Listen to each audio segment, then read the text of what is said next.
asking you a question. Correct, but you're not the boss here, because I've allowed you into my house. You have said you emotionally manipulated people here for your own financial gain. No, absolutely not. And I'm asking you about that. Absolutely not is the answer. What's going on, everyone? Welcome to the Behavioral Arts. My name is Spidey and I use my degree in sociology and psychology, my certifications in criminal interrogation and body language analysis, and over 10 years experience as an award-winning mentalist to teach people behavioral analysis and practical psychology on stages and television shows all over the world. After spending 3 months in jail in Romania while being investigated for human trafficking, controversial public figure Andrew Tate was finally released and gave his first public interview with the BBC. However, it was a matter of seconds before the entire interview turned into a chaotic, uncomfortable confrontation. But what can the body language, facial expressions, and word choice reveal? And more importantly, what could have been done differently from a psychological and behavioral standpoint to make this interview more positive and a more open exchange of information to get a little bit more out of it? And that is exactly what we're going to be talking about in this video. Although there's some really great body language that we're going to talk about, when it comes to interrogation and interview technique, body language is just a tool. It's like the seasoning on top. It's not as important as the fundamental questions you ask and the atmosphere that you set as an interviewer. So I'm going to be bringing my experience here as a professional interviewer who has studied with some of the best interrogators in the world, and we're going to talk a lot about the psychology of setting up an interview. Now in the video, I will not be looking at the clips that the BBC posted because they posted a condensed version that was about 10 minutes long of the scenes that they wanted to show. However, Andrew Tate had his own camera set up and that footage has been released as well. So the full 38 minutes of that conversation. I will be taking clips from that full conversation because there are things in there that didn't make it on the BBC's cut. Now, before we dive in a minute, I have to give you my controversial topics disclaimer. So those of you who watch the channel regularly know that I'm personally not a huge fan of Andrew Tate. That being said, I'm very aware that there are kind and intelligent people out there who have been able to filter through what he says and learn valuable lessons from him. I'm also aware that there are kind and intelligent people out there who don't like him, will never like him. I don't want anyone who's looking to have a respectful and kind discussion about a topic to feel unwelcome or invalidated here. That's not my goal at all. I'm also very aware of the fact that my personal opinion is just that. It's one person's personal opinion. The value I bring to this analysis is not my moral judgment. The value I do bring to this is years of experience interviewing and analyzing people from a psychological and behavioral standpoint. As such, I'm going to try to proceed as unbiasedly as I possibly can, keeping in mind that just because we think someone is good, it doesn't mean everything they do is good and they're always innocent. And just because we believe that someone is bad, it doesn't mean everything they do is bad and that they're always guilty. That being said, let's go. Andrew Tate. Hello. You've agreed to do an interview with the BBC today. Yep. The material is going to be published on television, on radio, online. Perfect. We are doing an interview with you because you're facing some very serious allegations. Correct. And also because there's a great deal of concern about the things you say and the impact that they have on young people, on women. I don't think the concern's about the things I say. I think the concern is for the level of influence I have and the reach I have. Let's start with the allegations. Have you raped anybody? Absolutely not. Have you trafficked anybody? Absolutely not. Exploited any women for Absolutely money? not. Okay, so there is so much happening right in the beginning. It starts strong. Let's start with some body language. So when it first starts, first words that are exchanged is, she says Andrew Tate, he says hello. And let's just look at their faces, because in that moment they're both smiling. If we look at his smile, it's a big smile. We see the corners of the mouth going upwards. He's showing his teeth and we see the eyes squinting a little bit. I wouldn't say it's the happiest expression I've seen where he's overcome by joy, but it's a pleasant expression on his face. He is signaling to her in this moment that he's not here for a fight. He's signaling positive intention. Now, whether or not that's actually true is yet to be determined, but at the very least, he's projecting that hello with a smile. If we look at her on the other hand, we see a very tight-lipped smile. It's a straight line. It's not going upward, so it's not a smile. It's this kind of smile, very, very slight upwards. It's the epitome of just the smile that I have to give because we're starting an interview. And there's no hello, there's no thank you for sitting with us, there's no greeting. It's just Andrew Tate. And then she jumps into the topic. Now, this might be her style of interviewing. She might be overall someone who's pretty dry and cuts to the chase and has no intention of sugarcoating if she doesn't like the person that she's interviewing. But from a professional standpoint, in interviews and in interrogations, this simply does not work. You typically want to have a warmth. You want to try to create a connection, try to create a rapport, and slowly get the person to open up, especially when you're dealing with someone who obviously has a big ego. We know this about Andrew Tate. She knows this going in.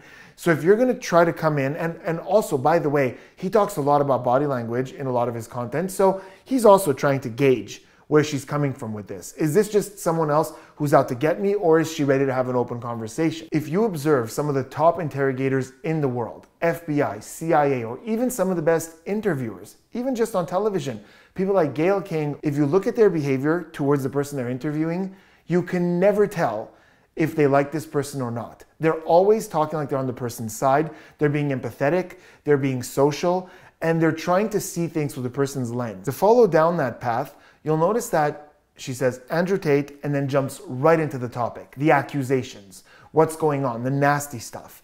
Whereas he just got out of jail and he was very vocal about the fact that this was an unpleasant experience.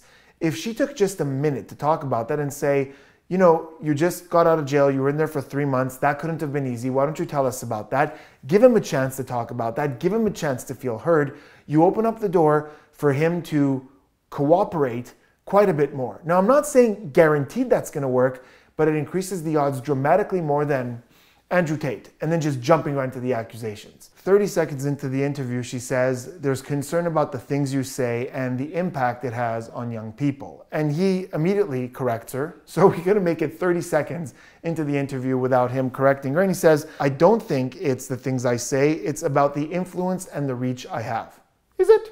Is it not the things you say? I feel like it's the things you say. Now, in all seriousness, I do believe it's a mix of both those things. It's definitely the things he says, because there are a lot of people that have massive influence and we're not concerned about the influence they have on the younger generations. So it is the things he says, but it's also the reach, because if we saw someone on the street corner just yelling out some of the things he says, we wouldn't be that concerned. We just walk away and that would be that. So he could have let that one go. Like, he could have let her go more than 30 seconds without cutting her off and saying, well, actually, I don't think it's quite that. I think it's rather this. And, you know, going off already on a tangent. He could have just, what she said was very acceptable. There's concern about the things you say. Yeah. But see, this is what I'm saying. It's very possible that because she started the interview with this flat smile, no greeting, jumping right into the topic, he's already ready for a confrontation. And that's what we're going to get, a lot of confrontation. Then she gets to the actual accusations. And she rapid fires all three. Did you do this? Did you do this? Did you do this? And we get an absolutely not, absolutely not, absolutely not. And I know there are people who are watching this who are going, Spidey, tell us if he's being honest or deceptive in that moment. Now, I'm not one of those body language analysts who wants to encourage people to believe that we have the ability to always know in every situation based on behavior if someone's lying or telling the truth. That is absolutely not the case. And if you see someone out there claiming that they can always use behavior to always know if someone's being deceptive or honest, I'd be really cautious before listening to that person. And I know there are going to be people in the comments who are going to say, oh, I can always tell he's definitely lying or he's definitely telling the truth. No, that's just not the way it works. I'm sorry, especially because in this case, we have 3 rapid closed-ended questions. And typically in interviews, I want to use more open-ended questions. Closed-ended questions have their place. In other words, yes or no questions with a quick answer have their place. But with open-ended questions, we can really give the person a chance to, formulate that answer and see if we're seeing anything where we need to dig a little bit more. So look, behaviorally, there isn't much going on. He's giving straight answers. On the second question, we see a quick flutter of the eyes as he says absolutely not on that second one. And if there was a lot more going on in a more elaborate answer, and I saw a lot more behaviors that form what we call a cluster of deception, I would say, okay, there's something to look into here. But one flutter really doesn't mean much. Flutter is something that happens when we're processing information. It also happens when we're getting worked up. So there's a lot of reasons that could have happened in that moment. It's an isolated behavior. I've asked you a question and I've allowed you into my house. I'm asking you a question. Correct, but you're not the boss here because I've allowed you into my house. I'm asking you the question. Correctly, and I'm telling you. You get to decide the answers. No, we're equal here. I've allowed you into my house. You don't come here with a position of authority. I'm doing you the favor as legacy media, giving you relevance by speaking to you. All right, so here we have one of many moments where he puts his foot down in trying to establish what the relationship is here. This happens numerous times throughout the conversation. And let's start with what leads up to it. So when he says, I've invited you into my house, look at those eyebrows. So a lot of the time when Andrew Tate talks, the eyebrows are down here. Especially if we look at other interviews, there are times where he does full interviews where he spends almost the entire time with the eyebrows down. In this interview, those eyebrows are going up quite often. Now in social psychology, there is a ton of research about the eyebrows going up. I will leave some links in the description if you're interested to learn more about why we know this. But basically in social situations, when eyebrows go up, it means one of three things, typically. One is emphasis, when we emphasize something. Two is surprise, when something surprises us. And the third is some kind of social connection or social approval, and basically showing social good intention. Like when you greet someone, very often those eyebrows go up. In this moment, I think it's a mix. I think it's emphasis, like he's emphasizing that he's allowed you into my house.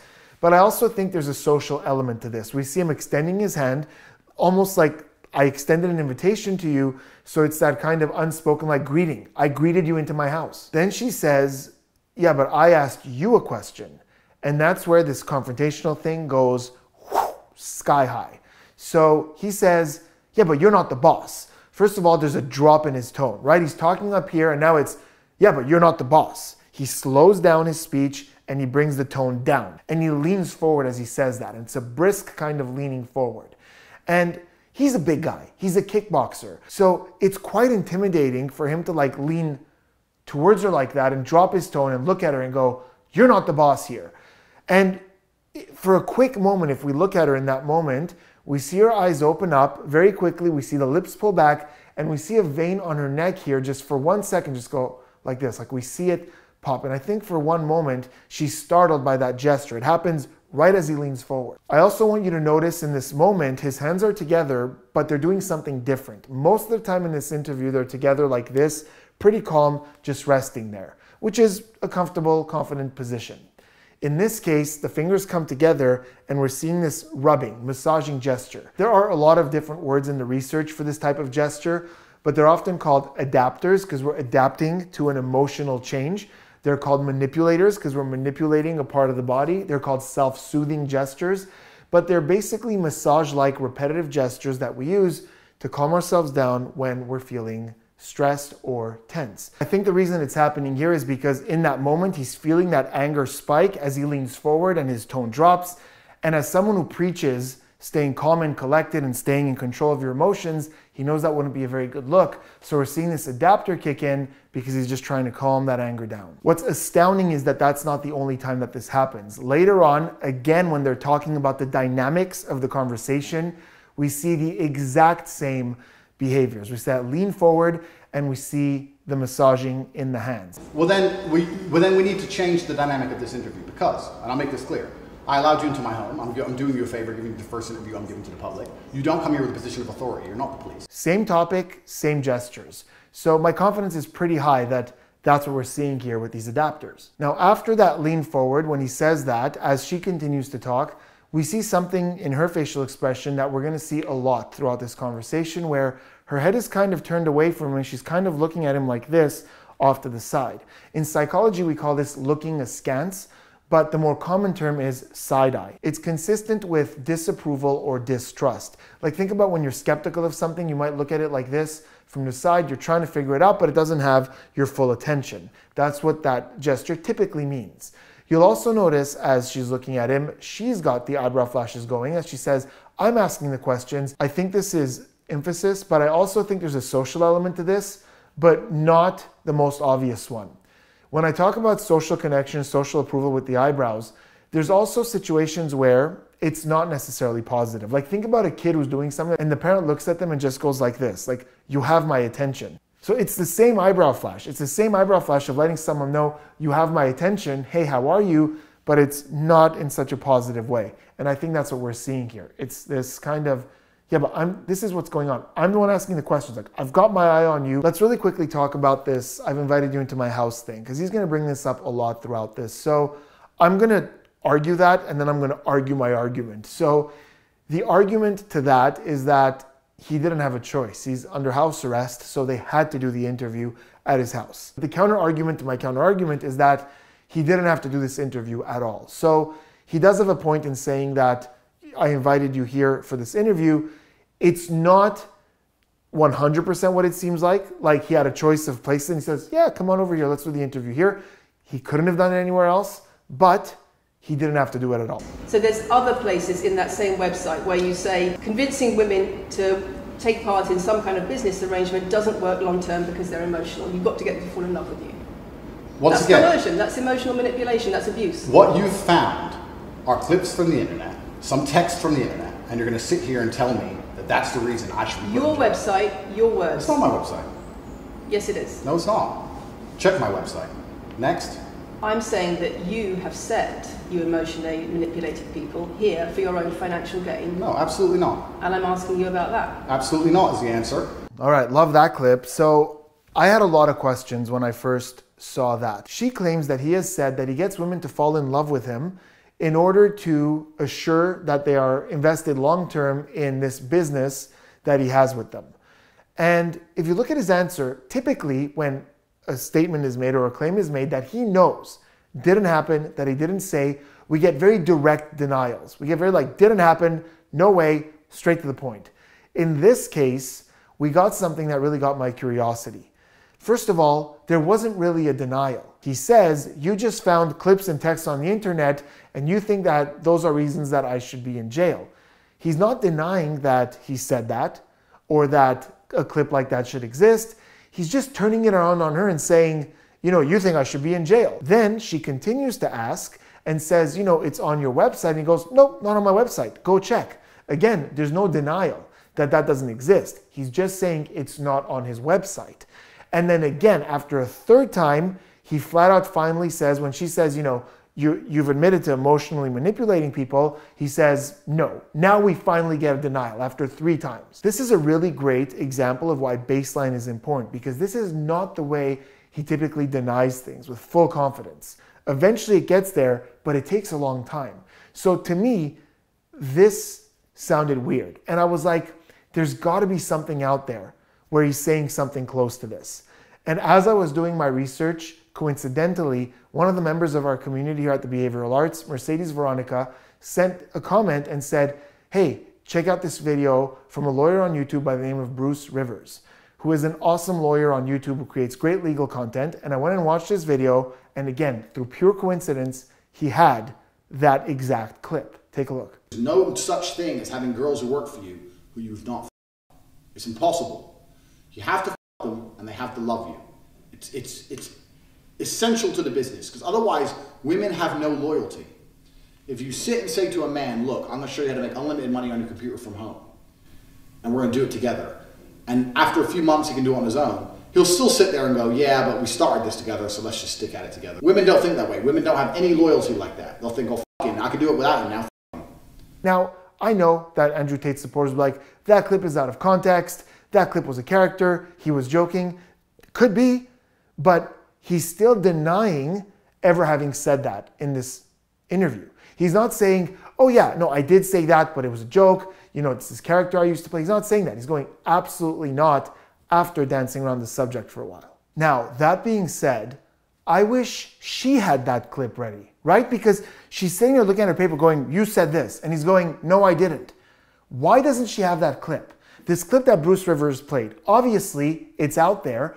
Why didn't she have that clip to go, oh, you didn't say that? I'm sorry, what's this? Because while he's going, no, you're just taking text off the internet, that's not on my website, and then she plays that clip, what is he gonna say? So that's a big issue that I have with this interview in general.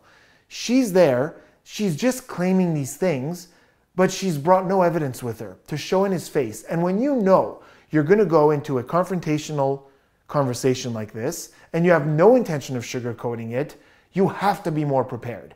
Because what's happening is, when he's dodging things like that and going, that didn't happen, and she can't prove otherwise, it ends up looking bad for her. All right, now we're gonna move on and look at a clip where she did something that was a huge plus for her side, but it came at a cost. But before we do me a huge favor, hit that subscribe button, turn those notifications on for more behavioral analysis and practical psychology content. Speaking of subscribing, really quick note, just last week I turned on memberships on this channel at the request of a lot of subscribers. We already have a couple of members. For those of you who don't know what a membership is, it's you sign up to be a member of the channel and you get a little custom badge next to your name, and as time progresses, that badge gets more and more evolved and you get a couple of extra perks. It's all explained in the members section. I'll leave a link in the description if you're interested. Would love to see you guys there. However, as I said in a community post, I got a few messages from some of you apologizing because you can't do the membership thing right now. Please, please, please do not worry about that. I'm so thankful for every single person in this community.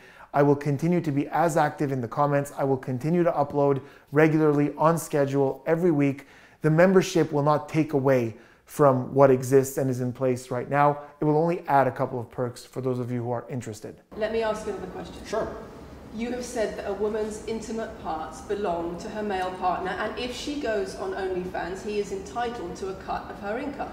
You are extremely, it's very confusing to me why you're going to sit here, take long format podcasts I've done, which are 3 or 4 hours long, in context where I've sat with OnlyFans girls, 10 or 15 OnlyFans girls, where we've been joking back and forth. I don't know if you understand what sarcasm is. I don't know if you understand what sarcasm is. I don't know if you understand what context is. I don't know if you understand what satirical content So you're saying it was sarcastic? I'm saying it was a very interesting talk show. And for you to sit here and say that that is my true core beliefs and that makes me a bad person is disingenuous. Is it? Of course not.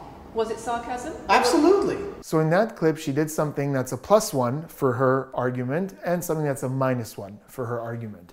The +1 is that she got him to verbally admit that some of what he says is sarcasm. Because there have been people out there who have said, oh, of course he's hyperbolic or sarcasm or it's a character, but it hasn't always been that clear. He has gone on interviews and said things that are very exaggerated, and people have defended that because not everyone always knows whether he's being real or sarcastic or where that line is drawn. The -1, however, is that her, once again, lack of preparedness, because he said something here that is misleading and she's not informed enough to call him out on that. So when she said that he believes that if his girlfriend is doing OnlyFans, he should get the money because she's selling his property, he immediately said that, oh, he said that on a podcast surrounded by OnlyFans girls and they were being sarcastic and joking around. And he's right, he did. And he was sitting there and they were talking about OnlyFans. And I would admit that in that interview, there was a lot of joking and exaggeration being thrown around, and there were times there was obviously joking. But let's say I'm dating a girl and I find out she has an OnlyFans.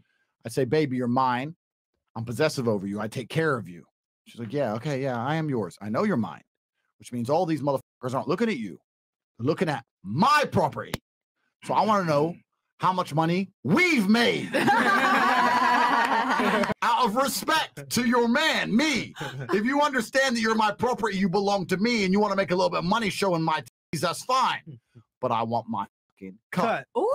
But she doesn't know that that's not the only time he said that. She's seeing in her notes that he said that. She doesn't know how many times, because he was on another interview on Standout TV, and this was just a straight up interview. It was him sitting down, being interviewed, and this one had much less of a joking, hyperbolic feel. There were some questions in that interview that he answered straight up, honestly. He even had some answers in that interview that were positive, but in that interview, he once again said that if his girl was doing OnlyFans, he would expect to take some of the money.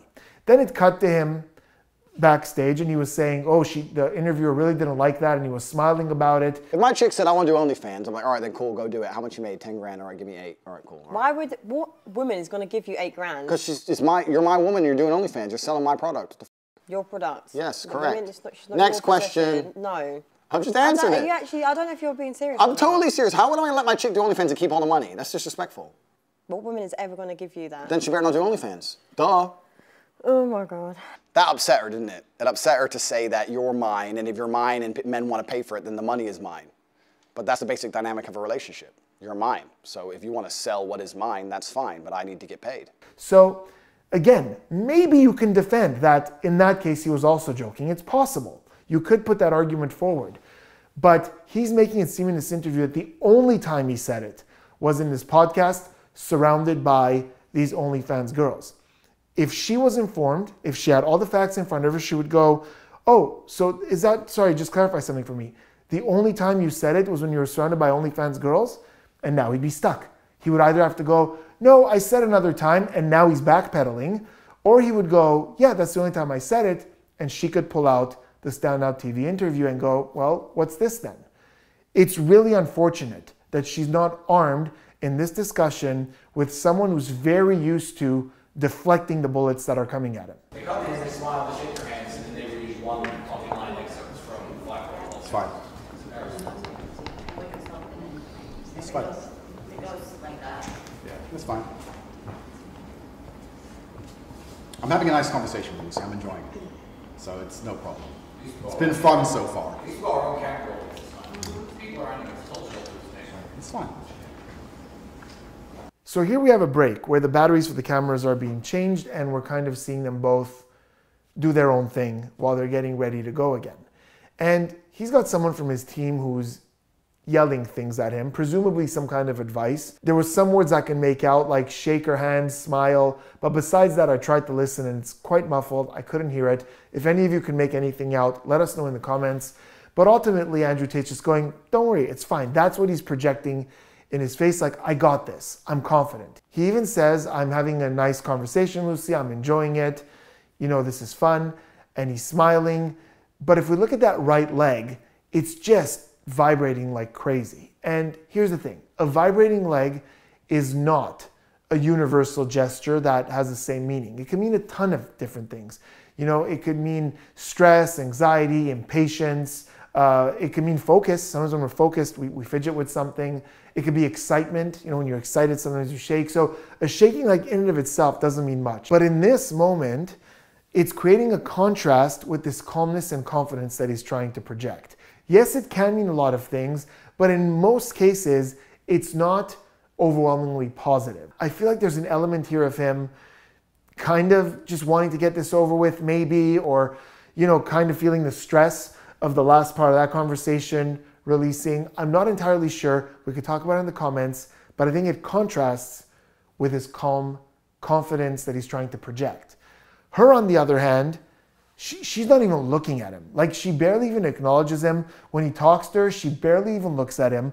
She's got a lot of face touching, and this is something that's highly consistent with high stress. There's quite a bit of research on this, that when we're feeling stressed, the blood flow in our face changes, and very often as a result, we touch our face. So she's got quite a bit of that. She's avoiding eye contact, and right at the end, we see something called genital blocking, where her arm comes down like this and blocks the lower abdomen over here. And this is a behavior we very often see in women when they're feeling defensive, because genetically, in the way that we evolved, the mind goes immediately to protecting the reproductive organs or where a baby would be. So that one arm across like this, gripping the other arm, is usually an indication of stress or feeling defensive. Another really interesting thing with the body language in that clip is that he didn't raise his eyebrows a single time in that entire thing. Whether he was telling his coworker or whoever the person was, like, it's fine, it's fine, it's fine, the eyebrows were down. Even when he told her, I'm having a good time, you know, I'm having fun with this, the eyebrows stayed down, which is interesting because during the interview, whenever he's getting worked up or he's trying to emphasize his points, or when he's trying to, you know, be innocent and get that social connection, because often with innocence, we see those eyebrows go up as well. It's part of that social connection. We go, I have nothing to hide here. We see those eyebrows go up a lot, but it's not baseline, because in this moment, as he's talking, the eyebrows do not move. Because of the way you present gender relations, the way you say men should treat women. That's very upsetting. And the reason that's very upsetting is because I know that's not true. I'm genuinely a good person. I'm anti-drugs. I've never pushed drugs or any, I'm anti-drugs, I'm anti-violence. There were a couple of statements here that caught my attention. He said he's a good person, he's anti-drugs, he's anti-violence, and great, it's good to believe that you're a good person, but there is footage of him out there talking about things that are quite questionable. And there are quite a few examples, but here's one from a podcast where he was talking about how he gets women to pretend like they want to be in relationships with multiple men online and get them to send them tens of thousands of dollars for things that they don't actually need. So it'd be good, like I had a lot of girls who worked for me, and the best was like the Ukrainians or the Russians. It was amazing. Because they'd get some guy, fall in love, they'd arrange the day to meet, all this shit, Ah, I need a visa. Okay, get a visa. I need money for a visa. I need a return flight there and back, and I need a hotel. I need to have spending money in my bank account. They won't let me come. Or how much you need? All right, 10 grand. Boom, it's 10 G's. Boom, bang, thanks. They rejected my visa. They said we have to wait 2 weeks. After 2 weeks, they'll give it to me. Okay, baby, boom. 2 more weeks of tips. Boom, boom, boom, boom. Because now he thinks he's good, right? He thinks he get the girls. Now he's spending more than ever. 2 weeks, 2 weeks, 2 weeks. So the girl would be online for 6 or 7 hours, but then when she logged off, was sleeping or whatever, on her WhatsApp, I'd have staff. She was online 24 hours a day. Her WhatsApp, her this. She was famoosing when she was asleep. We were bringing in money from the sky. Millions of dollars a week. And it was not just because I had beautiful girls. It's not because webcam is easy. It's because I am a genius. And I put together an apparatus of genius behind the avatar of beauty. So look, I think looking at that, it's reasonable to say that's not a good person. You're taking advantage of men who have foolishly fallen for someone on the internet, and you're taking advantage of their emotions. I don't think that's kind. I don't think that's a good person. Now, when you seem shocked that people think that you might be a bad influence on the youth, it kind of lets us think that you're not taking accountability for those things. So if you see the bad in that thing, say it. Say, look, I've done a couple of things in my younger years that I'm not proud of, but I don't stand by those things anymore. Say that. And if you're not going to say that, explain to me, because maybe I don't understand how it's possible for a kind or good person to dangle beautiful women in front of unconfident men and get them to pay tens of thousands of dollars at the illusion of possibly being with these women. Tell me how that's a good person. And again, once again, in the context of this interview, I can't put the entire blame on him, because she should have had these clips ready. When he said, I'm a good person, she should have gone, what's this? Do good people do this? Put him on that spot, because if you don't have that evidence, again, he can say whatever he wants. That didn't happen. I never said this. I never did that.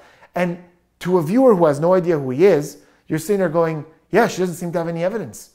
He must have not done those things. Why are so many women saying that when their boyfriends start following you, they're not? They experience more control. So many. They experience How many? More abuse. How many? Enough. Enough. Well, this is the first time I've heard of it. So, in fact, I've seen thousands and thousands of comments and have endless emails from women praising the fact that their sons are listening to me. And then I don't know what you expect me to say to that. That's sarcastic and jokes. No. That's how you explain the comments you make. For you to sit down. Would you like to apologize for any of them? For you to sit down. For you to sit down. It's fine. No, it's fine. It's easy. First of all, her example is something that we call ambiguous social proof. As a reporter, as someone who's representing the BBC, to say some women, some people, that's not a source. That's just this random thing that you're saying. That's not evidence. Why not put out some sort of message and say, we would like to hear from women who have loved ones who have been affected by Andrew Tate's lessons? Why not have concrete examples? Ambiguous social proof is something that we use when we don't really have too much evidence. So we say things like, oh, everyone's saying that. Yeah, a bunch of people are saying that. And he comes back with ambiguous social proof, which is exactly what I would do. If somebody came up to me and said, oh, everyone says that, you know, you're not a nice person, I would say, I've heard a lot of people say I am a nice person. It kind of highlights the baselessness of the claim. And it's usually the way you respond to ambiguous social proof. So it's just this useless kind of, she throws something, he throws something, no evidence of anything. Notice how when he says, first I've heard of this, we see the eyebrows go up, like he's claiming it's the first time that he's heard that some men out there are being affected negatively by his lesson. I don't believe that it's the first he's heard of this. He's heard that there are people out there claiming that there are men negatively affected by his lessons. He knows that. So he's got these eyebrows up, and now he's talking about all these messages he gets, and we're seeing those eyebrows spend a lot of time up there, because I don't think he's necessarily looking for her social approval, but he's looking for social approval here. He's looking for, like, I've done good out there. He's really trying to get a social connection on that message. When she asks, do you have anything you're feeling to apologize for? He kind of like laughs it off as he looks to the side in a pretty condescending way. Like, I don't have anything to apologize for. But there are moments in this interview where you admit that some of what you were saying was sarcastic. You know it could have been misinterpreted. At the end now, we're going to see him admit that there are certain things maybe he could have messaged in other ways. After 38 minutes, finally we're about to see some accountability. So you have that out there. Why not apologize? Why not, even if you don't apologize fully, why not say, yeah, you know, there were certain things I said.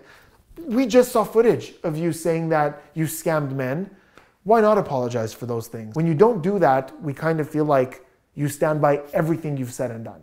I do understand with my massive influence, and I am now the one of the most influential people on the planet, that I do have to be slightly more careful with things I say. I'm not going to disagree with that. The idea that I said something 5 years ago on a video that got 300 views... So what do you mean, being slightly more careful? I'll give you an example. Some of the jokes I made 4 or 5 years ago on a YouTube channel that got 300 views, I would no longer make... Like what? Like the OnlyFans joke. Finally, some accountability.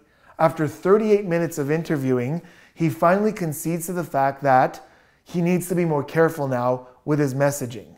But my question is, if you're aware of that, why did you laugh at the idea of an apology? If you're acknowledging now that some of your messaging before, because it was on a smaller scale, was inappropriate, why would you laugh at the idea that you might owe an apology for some of the messaging out there? Because again, I think a lot of people can look at his stuff and go, it's an exaggeration, it's a character that he's playing. But I personally have gotten into quite a few arguments with people, and I know this is anecdotal, but still sharing my experience, where they were defending everything. Like, no, he's got the right to say those things. He's a man. So we got this accountability, but it took us a long time to get here, and there was a lot of other opportunities where he could have done that. And I'm not only blaming him. If she had set up a more positive atmosphere and come into this with less judgment, she could have opened up the floor for him to give us this accountability a little bit earlier and having an open discussion. Not saying for sure, but the odds would have been better. Now, I have a video on the channel where I talk about this approach, this non-judgmental approach to open people up and get the truth out. And there's actual footage in that video of that being applied in an interrogation room of a very serious crime. I'll leave a link in the description so you could learn more about this kinder way to interview to get more information out of someone. But I think he could have done much better in a scenario like this one. Now I understand I'm the most influential man on the face of the planet. I would be more careful with certain things I say. That doesn't mean the things I originally said were genuinely out to harm people. Do you really believe you're the most influential man on the face of the planet? I'm the most Googled person on the planet. Do you believe you're the most influential man on the face of the planet? I'm the most Googled man on the planet. I think we're done. Yep.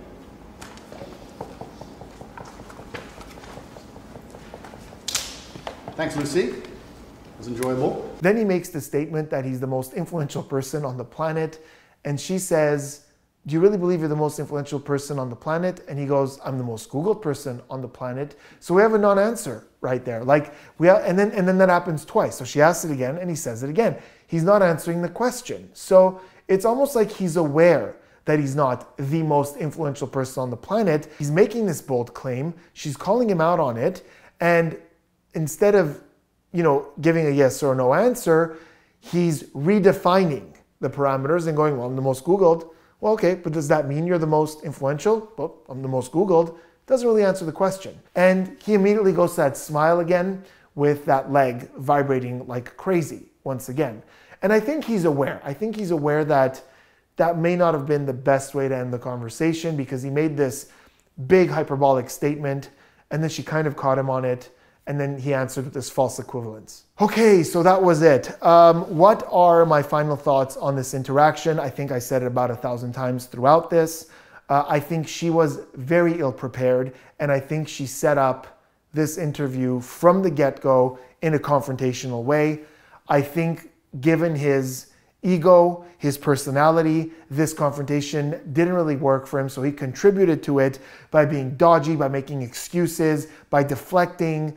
And I think there could have been much better odds if she came in with a little bit more of a positive attitude. I would honestly like to see an unbiased interviewer who is going to try to see things from his side, sit down and interview him and ask him these questions with evidence so that when he says something that's not true, they can go, well, what about this? But still kind of keep it positive to try to see if he will open up a little bit more and talk about some of the negative things he said in the past. But let me know what you thought in the comments. There's certainly so much going on both sides, and I had to get really selective with the clips I used, with the things I talked about, because there's really a lot. I'll leave a link in the description if you guys want to go check out the whole interview. But I'm really excited to see what kind of conversations we're going to have about this. And please keep in mind, let's keep it respectful. I know this is a polarizing topic and a lot of us are going to disagree, but there's no reason that we can't express those disagreements respectfully. So I hope you enjoyed it. Let me know what you thought, and I'll see you on the next one.